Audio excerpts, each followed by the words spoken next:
Hello, everyone. I am Ryan O'Clavin, and welcome to the best and worst of Walt Disney World. In this week's episode, we're going to be talking about the best character meet and greet areas that are dedicated to those meet and greets. And to join me for this conversation, we have Mr. Charles Boda. Hello.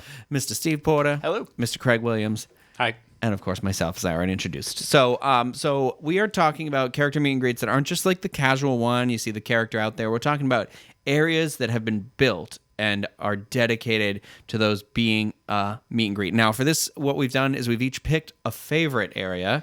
Charles is a little more Inexperienced. Yes, a little more inexperienced on this front because he hates characters. He's hollow and leads a vacant existence. Yes. Nothing makes him happy. So he is dead inside. But so we're each going to pick one, and we're going to talk a little bit about it and why we enjoy it. So, Steve, Okay. what do you like? I enjoy Pete's Silly Sideshow. Where can I find this meet and greet? It is in the Magic Kingdom at Storybook Circus, back in kind of in the corner of the park. And you can meet Goofy and Donald and Daisy and Daisy. Sorry, I don't like Daisy. And Minnie. And they are all in their like circus sideshow outfits, which is always fun when they're in something different than their just traditional costumes. And you get, there's kind of two lines that you can choose between. It's the Goofy and Donald side or the Minnie and Daisy side. But you do get to meet two characters for one line, so that's a bonus. It's not like you're just meeting the one.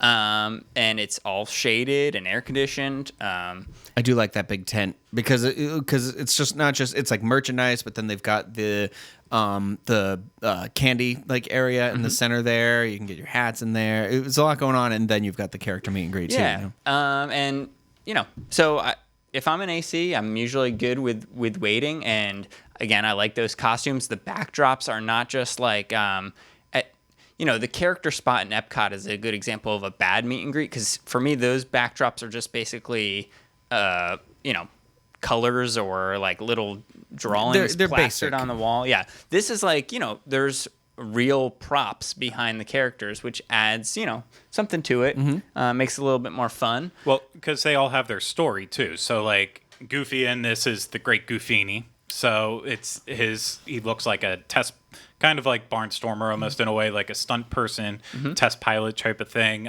Daisy is Madame Daisy Fortuna, so she's got the fortune teller aspect to her.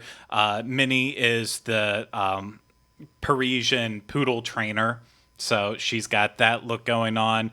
Donald has like kind of like the magician style to him, like not your standard one, but kind of like a classic, like almost Egyptian magician style going on to it. So I enjoy that. I enjoy that it's, you still have your place where you can meet all these characters normal, but then if you've done that 100 times, if you have Donald wearing his normal sailor outfit, Minnie in her classic garb, all of that, this is a way to meet the characters in a different story. aspect. Yeah, in a story that fits in completely with it. So I like that, and I like that Donald is the amazing Donaldo.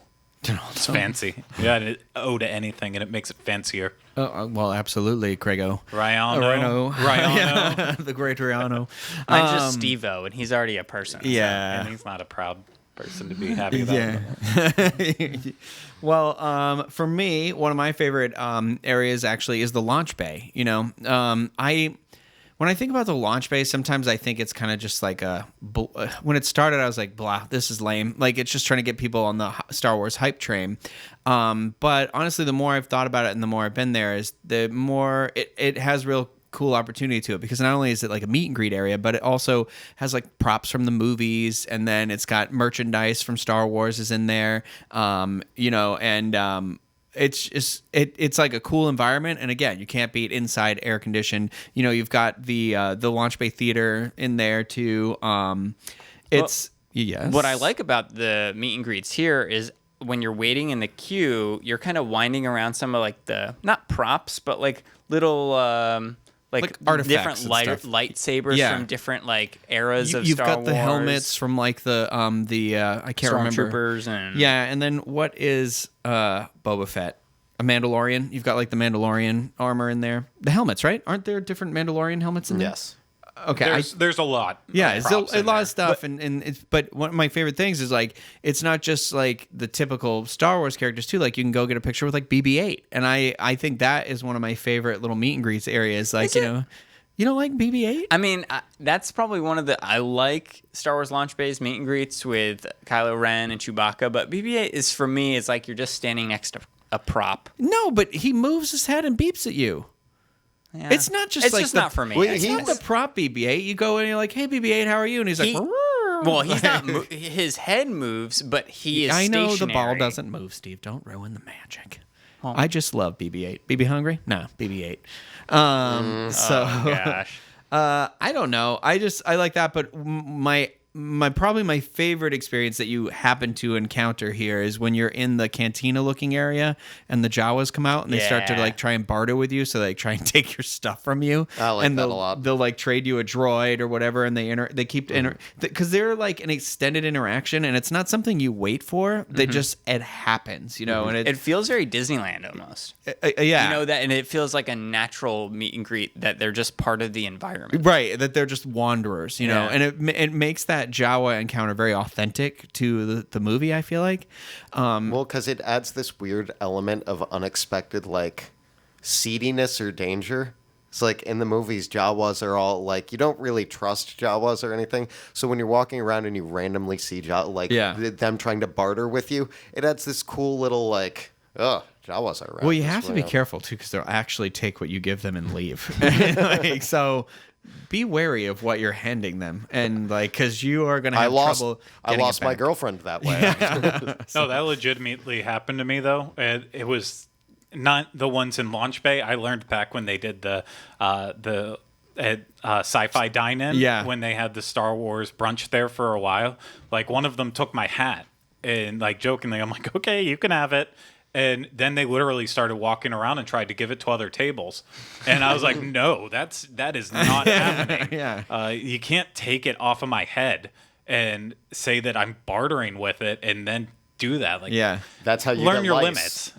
Yeah, you've got to be careful with those Jawas. So, you know, as we learn, but That makes it fun. it is. It's a fun, fun interaction. I know, plus I think there's a lot of like little fun Easter eggs to look at inside of beyond the props and the characters inside of that launch bay area. Like C-3PO's arm. Yeah, the arm is so cool because you're like, oh, that's why his arm's red in the movie. You know, and one of my favorite lines in The Force Awakens is, "You probably didn't recognize me because of my red arm." Like, and I'm like, get over yourself, C-3PO, trauma queen. But Wait, what did you justify with that? his arm is inside of the thing, and I said one of my favorite lines in The Force Awakens is when he says, "You probably didn't recognize me because of the red arm." Okay, sorry. I didn't know if you tried to say where the storyline from that came from.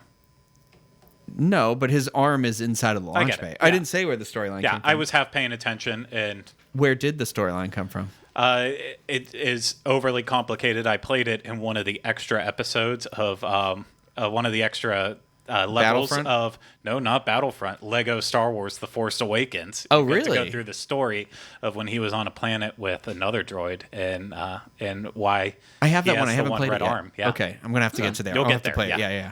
I actually forgot I had it till you just said that. I got it the same day as you, so I don't. It's I've clearly played. it's an allegory for communism. Actually, it's very the red arm. Yeah.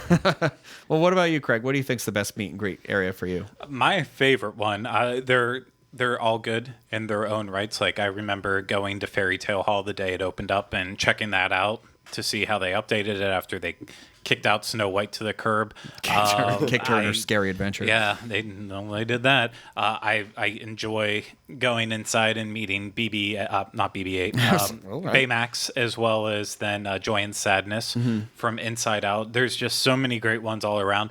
My favorite actually is the Royal Sommerhus over in Norway, where you meet. It is the Royal Sommerhus. Summer what? Sommerhus, and Big blowout sale. Yoo-hoo. yes, and of course this is right next technically in the Norway Pavilion, but right to the left of it. And this is set up. This is the summer house where Anna and Elsa would go in the summer times on their vacations when they wanted to get away from the palace at Arendelle. I thought it was the guy who was selling all the stuff on the hill. No. Oh, No, that's jeez. Oaken's trading post. Yeah, Great. that's next door, right? I don't Yeah. like Frozen. Everyone knows this. Go on. It doesn't matter. You can still know the story without liking it. I know, Rhino. I know this. It's Sommerhus, as in summer house. I get it. There's a short, and they go to the summer, and it's what the ride's all about. I get it. No, nothing what? with that. What are you talking about? Absolutely nothing with that. So I blacked it out. I don't want to talk about it.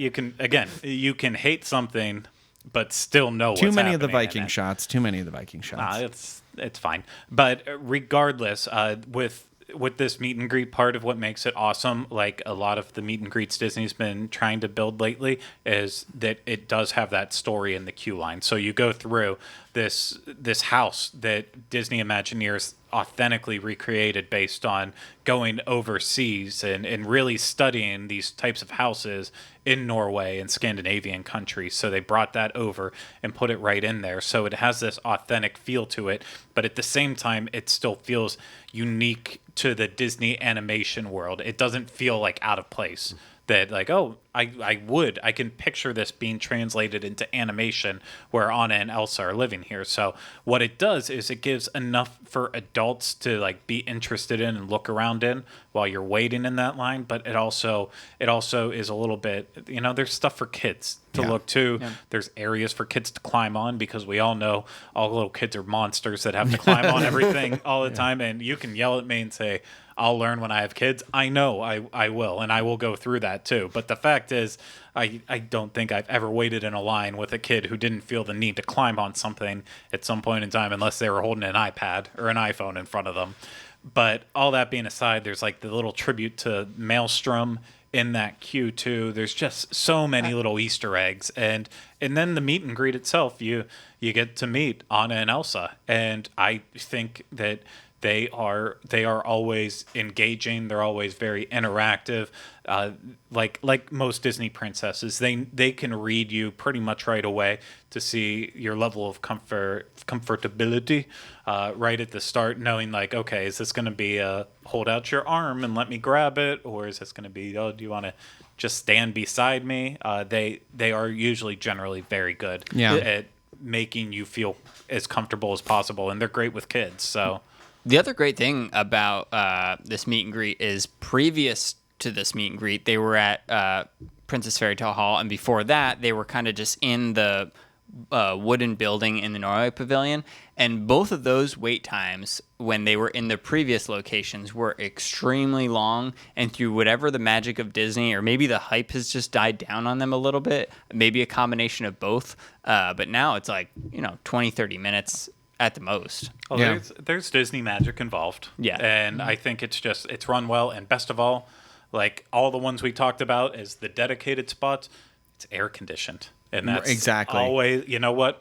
I don't need Fast Pass for a character meet and greet as long as I have air conditioning. I wish that Disney, honestly, I think they excel when they do stuff like this permanent location, like when they put their minds to it and are like, okay, we want to make an experience out of this because, I mean, even when it's semi-permanent, again, I'm going to mention Disneyland, but one of the coolest character meet and greet experiences I had was when you could meet Thor there inside of, what used to be the House of Intervention, which is now Launch Bay. On the second floor, you went to Asgard, and you went through the Rainbow Bridge and everything. So there was smoke, there was the bridge, and then you went in there, and the hammer was there, and they asked you to try and pick up the hammer, and then obviously only a kid can pick it up, and it was just cool because you were in the throne room, and I just think like. It could have just been like how it is now, where he roams and you meet him and you're like, hey, Thor, but it had this whole experience. So I really kind of hope that we see more of that maybe in the future a little bit. I understand it's hard because it's when you have those new characters right away, people want those characters right now and then. But like stuff where like people still like Zootopia. They like Nick and Judy. I'd like to see like maybe an area where you can go to the ZPD and meet them, Yeah, like, you know, that'd and be they're at the station or something like that, or, you know, have a couple of films in a row, but have like little mini experiences for that, like how they do Mickey and Toontown and Disneyland and stuff. But It's almost a catch-22 in a way. I love these setup experiences where there's more to it. There's a story to it with the queue and then the waiting process and then finally getting to meet them. But also at the same time, too, I think there's something really to be said about spontaneous character interactions. You don't have those as much as Walt Disney World, as you do in Disneyland, where you'll just randomly walk in and the entire Fab Five will be out and about and just walking. you make your own lines, not indoors, no hour waits to meet Mickey, maybe a 20-minute wait, and you know that even if he goes and takes a break, he'll be right back immediately. So the lines are always going to be short. I love both of those. I agree. But I also see a downside in both of them too. So it really is tough. But regardless, there's no, everyone has their own way they like it. Exactly. And it's great that Disney provides lots of options for how to experience these. I agree. So we want to hear from you what your favorite character meet and greet areas are. We were talking about the dedicated ones. So, but you can tell us where your favorite meet and greet experiences were, or something like that, in the comment section on YouTube if you want. Send it to podcast@disunplug.com. You can always tweet at us at the Diz on Twitter. And of course, as I always say, we are open to suggestions for future episodes about topics that you'd like to hear us discuss and talk about on the show.